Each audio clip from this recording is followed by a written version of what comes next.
suis arrivé à Bangkok en Thaïlande en pensant que c'était un pays en développement et en 48 heures, j'ai compris que j'avais tort. Dans cette vidéo, je vais t'expliquer exactement ce que j'ai vu, ce que ça m'a coûté et pourquoi j'ai été surpris dès les premières minutes. Déjà avant de venir, j'imaginais Bangkok comme une ville surpeuplée avec du chaos partout, un mélange entre modernité et sous-développement. Alors j'ai vu la modernité, mais j'ai pas vu de sous-développement. Les infrastructures elles sont au top, il y a plusieurs lignes de métro, des taxis partout, il y a des applications comme Uber en France pour les déplacements. En gros, malgré que la ville elle soit immense, pour te déplacer ça va super vite. C'est pas du tout chaotique, c'est ultra carré. Il n'y a pas un papier par terre, tout est propre, tout est fait pour que ta vie elle soit le plus simple possible. Je vais vous donner un exemple concret. Un jour, il pleuvait et j'avais absolument besoin d'un parapluie. Je me suis connecté à Grab, c'est l'application à tout faire ici pour manger, se déplacer ou pour commander des trucs. Du coup, je me suis connecté, j'ai commandé un parapluie. Je l'ai reçu en bas de chez moi en moins de 5 minutes et ça m'a coûté 3 euros. Bon, ça c'est un exemple un peu banal, mais c'est pour faire comprendre que tout est comme ça ici. Tout est facile. En un clic, t'as tout qui arrive en bas de chez toi. T'as pas de vol. Le parapluie, il est resté en bas de chez moi. Personne me l'a pris. Et c'est comme ça dans tout ton quotidien. C'est-à-dire que tout est ultra efficace. Avant de rentrer dans le concret, on va faire un peu d'analyse macro. Ce qui est important quand t'arrives dans un pays, la première des choses, c'est les habitants. Du coup, on va parler des Thaïlandais. Alors la chose qui m'a le plus marqué, c'est qu'ils sont ultra disciplinés et ultra gentils. T'as aucun regard bizarre. T'as pas l'impression qu'ils te voient comme un portefeuille ambulant, ils en ont rien à cirer de ton argent. Vraiment, ils ont un comportement au top. Moi, j'ai une théorie très personnelle, c'est que je juge un peuple à sa capacité à faire une queue propre. Se mettre en file indienne quand t'as besoin d'attendre, ne pas bousculer, attendre ton tour, etc. Et là aussi, 10 sur 10. Ils font des queues spontanées par eux-mêmes, sans marquage au sol, sans rien. Quand t'es dans le métro, ils attendent que les gens qui sont à l'intérieur sortent avant de eux-mêmes rentrer. Donc c'est là où j'ai compris que j'étais face à des gens éduqués et avec un grand savoir-vivre. Ensuite, un autre point qui me fait dire que la Thaïlande, c'est pas un pays en développement, mais un pays développé tout court, c'est l'absence de misère dans les rues. Alors oui, il y a quelques SDF comme t'en as dans tous les pays du monde, mais c'est rare. Et surtout, ici, il n'y a pas de scène d'horreur comme tu peux voir dans les pays du tiers-monde. Il n'y a pas de gens estropiés, pratiquement pas de mendicité. Vraiment, j'ai l'impression d'être dans une ville développée d'Europe. Ensuite, un autre point qui m'a marqué, c'est la sécurité. J'ai pas vu un seul truc illégal depuis que je suis là. Pas vu de mecs bizarres crier dans la rue. De toute façon, ça, tu le ressens quand t'es dans un pays. Tu sens si l'ambiance, elle est malsaine ou si t'es tranquille. Et vraiment, ici, t'es apaisé. Une autre anecdote pour vous faire comprendre là où je vais en venir. C'est le premier jour où je suis arrivé. Alors j'ai pas vu la propriétaire, on se parlait que par message. Et elle m'a envoyé un message en me disant qu'elle me laissait les clés de l'appartement en bas de l'immeuble. Et moi je comprenais pas, je me disais mais elle est bizarre, elle comment ça en bas de l'immeuble. Et en fait elle m'a envoyé une photo d'un petit sac avec la clé intérieure pour que je le trouve en arrivant. Et du coup quand je suis arrivé, j'ai récupéré la clé. Mais en fait ici il n'y a pas de vol, il n'y a pas de truc bizarre. C'est nous en France, on vit dans un cauchemar. Du coup on croit que c'est comme ça partout. Mais en fait ici c'est tout à fait normal de laisser ses affaires, personne va te les prendre. Après sûrement qu'il y a des problèmes, tout n'est pas parfait, etc. Mais en tout cas dans ton quotidien, ça te pèse pas. Et maintenant que je vous ai parlé de l'ambiance générale, etc., on va rentrer dans le concret. Alors déjà, faut comprendre que je suis pas en vacances. Je suis pas dans une démarche de profiter, de passer des bons moments, etc. Et ça, c'était surtout l'erreur que je voulais pas faire. C'est-à-dire arriver et foutre en l'air toute la discipline que j'ai mis des années à créer. Du coup, moi, ma vie ici, mon quotidien, c'est 80% de travail. Que ce soit du sport ou du professionnel. Pour le sport, je vous amène à mon endroit préféré ici. Ça s'appelle le Lumpini Park. C'est pas loin de chez moi. C'est un énorme parc avec beaucoup de touristes. Il y a un grand lac au milieu. Tu peux faire du pédalo. Je crois que c'est gratuit, mais j'en ai pas fait. Et surtout, ce parc, il est connu parce qu'il y a des varans à l'intérieur. Ouais, ils ont l'habitude des humains, du coup, ils sont pas agressifs.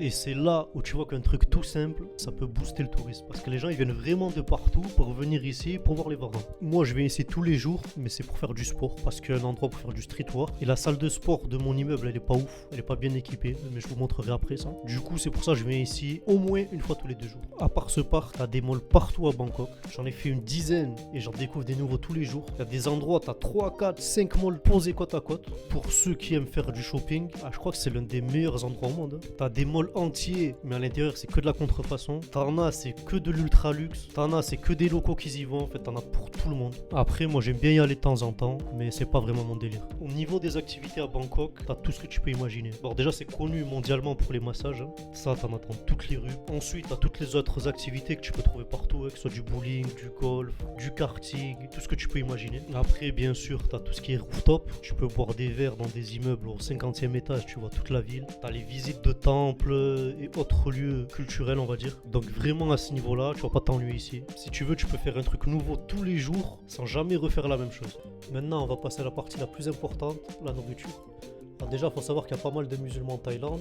Du coup, pour trouver du halal, c'est pas du tout un problème. Ce qui est de la nourriture thaïlandaise, je connaissais pas du tout, du coup j'ai découvert. C'est très souvent une base de riz avec une viande au choix, ça peut être du bœuf, du poulet ou des fruits de mer avec une sauce. Et ensuite, c'est la sauce qui change selon le plat. C'est plutôt simple, mais moi j'aime bien. Par contre, le seul truc qui m'a étonné, c'est que je pensais qu'avec mon palais habitué à la nourriture marocaine, j'étais équipé pour le piquant, mais en fait, eux, ils sont à un autre niveau. C'est vraiment, vraiment, vraiment piquant. Du coup, si vous venez un jour et qu'ils vous demandent le niveau de piquant que vous voulez, choisissez toujours médium. Médium, c'est vraiment le maximum que je peux supporter. Bien évidemment, il n'y a pas que de la nourriture thaïlandaise. Là encore, tu vas tout trouver. Si tu veux des burgers, des pizzas, en fait, tu vas tout trouver. Même des plats plus haut de gamme. Donc niveau nourriture, là aussi c'est top. Pour ce qui est des prix, ça varie selon ce que tu prends, comme partout. Mais tu peux compter pour un plat normal entre 2 et 4 euros, on va dire. Par contre, si je peux faire un seul reproche, c'est que les doses, elles sont un peu petites. Ça veut dire que moi, il me faut pratiquement 4 repas par jour, là où j'en prends que 3 en France.